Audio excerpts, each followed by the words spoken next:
Ever hear about a man born without the ability to scream? Not from shock, not from some trauma, but because he entered this world without a tongue, in a place where bloodlines looped in on themselves like a noose. 3 fingers were on his left hand, 4 on the right, 7 in total, all of them curled inward, shriveled and useless. He was never given a proper name, just a nickname whispered like a curse. The Crawl. And if you're hearing this, then you've stepped off the map, because this story isn't found in libraries. It lives in whispers, passed through broken families in regions so forgotten the census stopped counting. Deep in the hills of eastern Tennessee it was tucked, beyond the reach of telephone poles or roads you trust your tires on, where a house once stood that looked less built than vomited up by the land itself.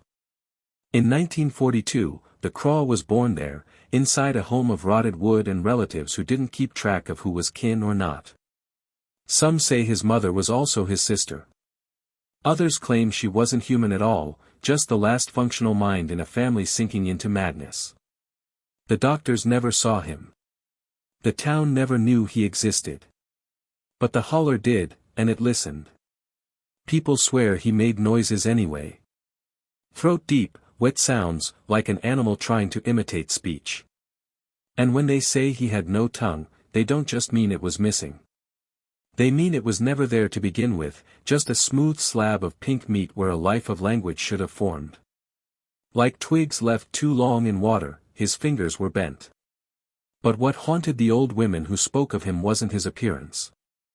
It was how quiet the forest became when he walked by. They say he lived longer than anyone expected, maybe too long. Long enough to see every member of his bloodline either vanish or rot from the inside out. No one ever taught him shame, but somehow he seemed to wear it, like a weight sewn into his spine. You have to understand, this wasn't some horror story stitched together for entertainment.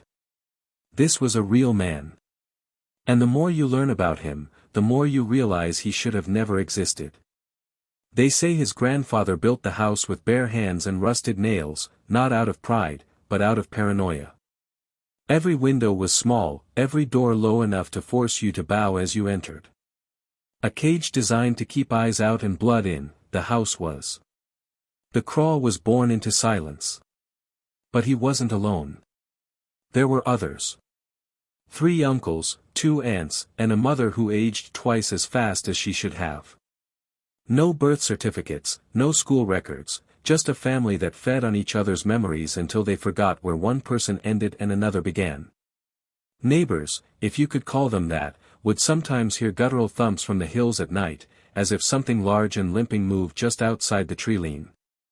A pile of bones arranged in a perfect spiral was once found by a boy hunting raccoons. Goat bones, most thought, but one had a gold filling still wedged in the mare. No goat ever wore gold.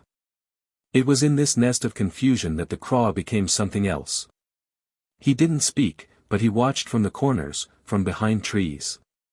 Children who wandered too close to the property line would return pale and shaken, whispering about a man with no eyes, not blind, just empty, as if the sockets had collapsed inward from lack of use. But that was the thing. Everyone saw something different. Some swore his mouth stretched ear to ear like torn skin. Others claimed he had no mouth at all. Hallucinations, probably, but every account ended the same. I felt like I was being remembered. In '67, one sheriff tried to investigate, drove up with 2 deputies and a pistol full of bravado. What came back was the car, empty, still running. No sign of struggle, just a string of footprints leading into the woods and none coming out. Official reports say they ran off. But the sheriff's wife swore he'd left his wallet behind, something he never did. That's the problem with stories like this, they fray, they warp. But if you sit still long enough, the truth crawls back. It was after that disappearance that the townspeople started using the term, the Crawl, more seriously, not as a nickname, but like it was a position, a role passed down in shadows, as if the man wasn't born deformed, but chosen to be that way.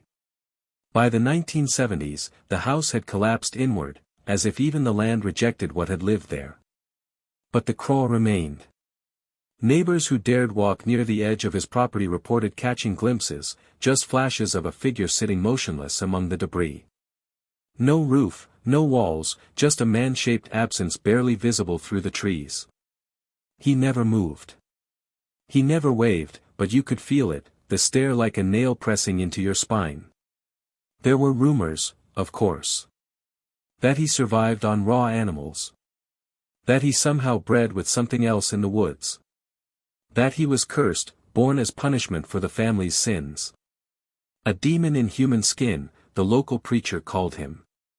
But there was no proof, only fear, quiet fear, the kind that makes you cross yourself when you're alone, even if you've never believed in anything before. One girl, 17 at the time, decided to prove it was all just superstition. She brought a Polaroid and crept up the hill in daylight. Her boyfriend waited at the base, engine running. She never came back down. A week later, the sheriff found her camera on a stump near the property line. Only one picture had developed.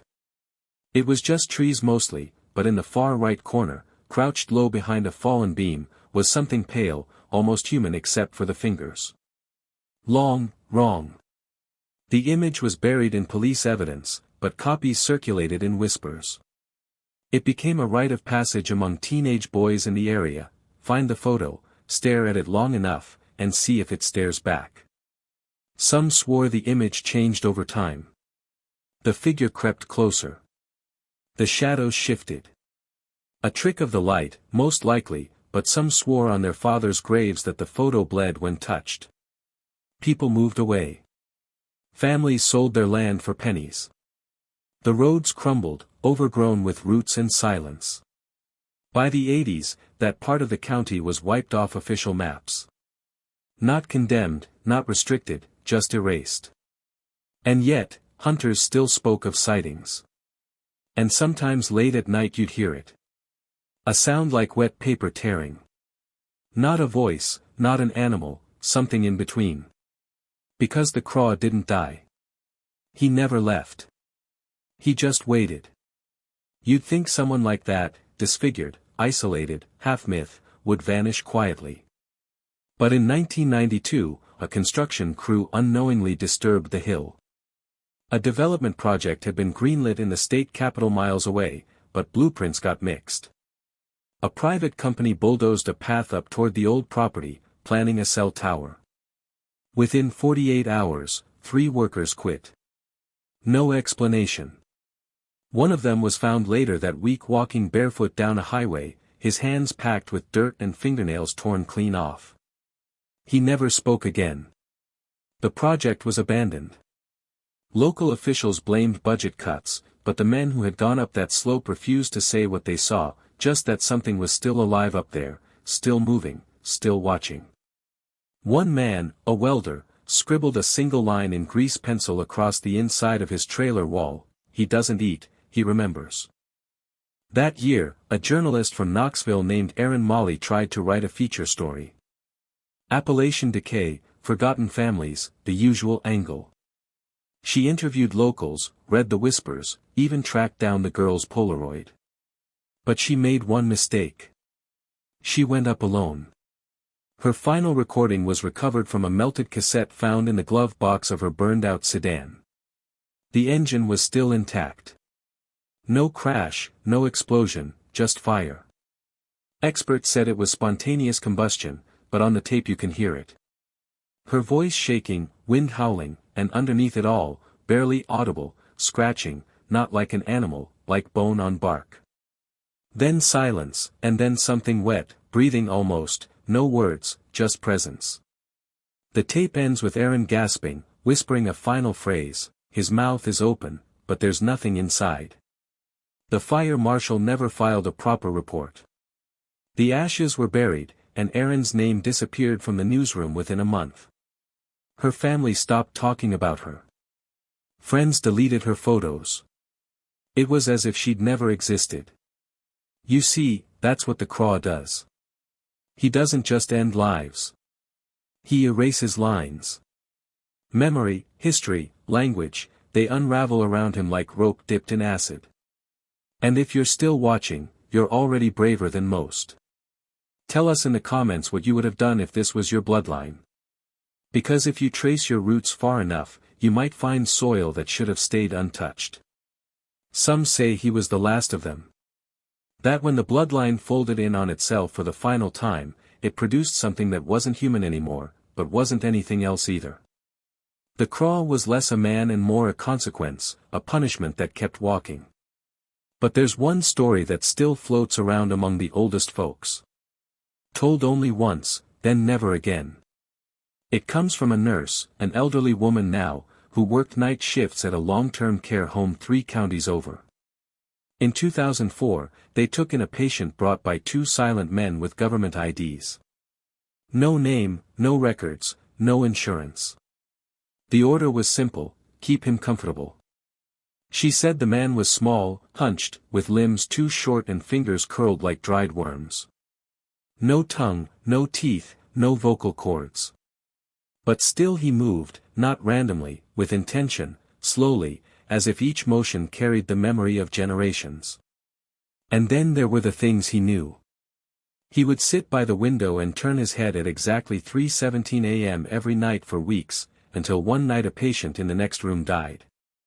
At 3:17 exactly. He'd trace shapes on the walls with his fingers. Spirals, always spirals. The cleaning staff painted over them every morning, but the next night they'd return, slightly larger, slightly deeper. By week 3, the paint had begun to bubble. The nurse said she once sat with him during a storm. No lights, just thunder. And in that moment, she swore he was listening to her thoughts. That her worst childhood memories rose unbidden, flashes of shame, fear, guilt, until she could barely breathe. He just sat there, blinking, breathing through the hole where a tongue should have been. When she asked him, trembling, "What are you?" he lifted his hand slowly and tapped the window. 3 times. Outside was a tree, dead, split down the middle by lightning. The next morning, he was gone. No discharge paperwork, no trace in the system. The room had been emptied, bed stripped, spirals gone, as if he'd never been there. But she kept one thing, the pillowcase, a soft flannel with a blood stain, not from a wound, but shaped almost perfectly like a hand. A hand with 7 fingers. And since then, she never speaks of the mountains. She won't even look at maps. Because some things don't just die out, they wait. You'd think folklore dies with time. But in places like this, Appalachia's bone-thin ridges and hollowed-out veins, it furs instead. Not as bedtime stories, but as warnings passed in glances, in silences, in what's not said. Because deep down they know the craw was never a man. He was a scar in the shape of one. One final story lingers, and it's the one people refuse to write down. A park ranger, new to the area, decided to map old mining trails near the abandoned property line. GPS pinged him stationary for 3 hours, then blinked out entirely. They found him 3 days later, barely alive, eyes wide open, unblinking, seated upright against a tree with both hands jammed into the soil. When medics pulled him out, he didn't speak for 12 hours. Then he said just one sentence: "There's another one. Not a man. Not the craw. Another one." The doctors dismissed it as shock, but they couldn't explain the pattern scratched into his forearms, long spirals that bled but never scabbed. Nor could they explain why, even in sedation, he kept trying to fold his fingers inward, breaking bones in the process, trying to mimic that unnatural 7-fingered curl. If the craw was born of generations of decay, then maybe something learned from him, or through him. That's the idea that haunts the locals more than anything else. He wasn't the end. He was a door, a signal, a rotten prayer spoken into blood and land until the land itself started praying back. And now, decades later, people still whisper. Hikers who get lost in the ridges report hearing wet clicking sounds like murs grinding, echoing off the bark. Trail cams catch blurred silhouettes too tall, too thin, arms dangling too low. Hunters return without memory of the last 48 hours, and children in nearby towns are born with deformities not seen in 100 years. No one connects it officially, but the families know. Oh, they all moved west, left behind what they called bad land. But the land didn't forget them. Because somewhere out there, the cross still waits. Maybe not in flesh. Maybe not as one man, but as a pattern, an inheritance passed not through blood, but through silence. The final piece of this story isn't found in records or passed down through old photographs. It's buried in an unmarked grave behind a church that no longer holds service because no one dares walk through its doors. Locals say the preacher who built it went mad, started speaking in riddles, said he was listening to the soil. That the dirt beneath the chapel was whispering stories not in words but in shapes, spirals again, drawn in ash, burned into the wooden pews, etched into his skin. They found him face down in the baptismal font, water gone, replaced by blood. His hands were clawed and stiff, fingers broken inward, trying to hide something in his palms. When the coroner pried them open, he found only rocks, 7 exactly, smooth, small, and wet, though there had been no rain in weeks. No funeral was held. The body was buried fast, quiet, not out of shame, but fear. Fear that whatever had touched him was still nearby, waiting for another soul to listen too closely, to believe too much. It's easy to dismiss all this as legend, backwards madness, inbred hysteria. But legends don't erase maps. They don't steal names from hospital records. They don't cause grown men to gnaw through their own tongues in padded rooms, screaming about the mouth that remembers. See, the truth is, something did live out there. Whether it was a man, or the echo of a man, or something twisted into the shape of a man, we'll never fully know. But we let it happen. We turned away. We ignored the rot, and it grew in the walls, in the blood, in the names we forgot to bury properly. So now, if you ever find yourself driving through eastern Tennessee and the road grows too quiet, if your radio dies, if your GPS spins in circles, if the forest begins to lean inward like it's breathing, turn around. Do not go looking for the house. Do not follow the spirals. Do not answer the silence, because silence is not safety. Silence is what he hears through. And somewhere out there, he still remembers your name. He's not coming for you. You've already arrived.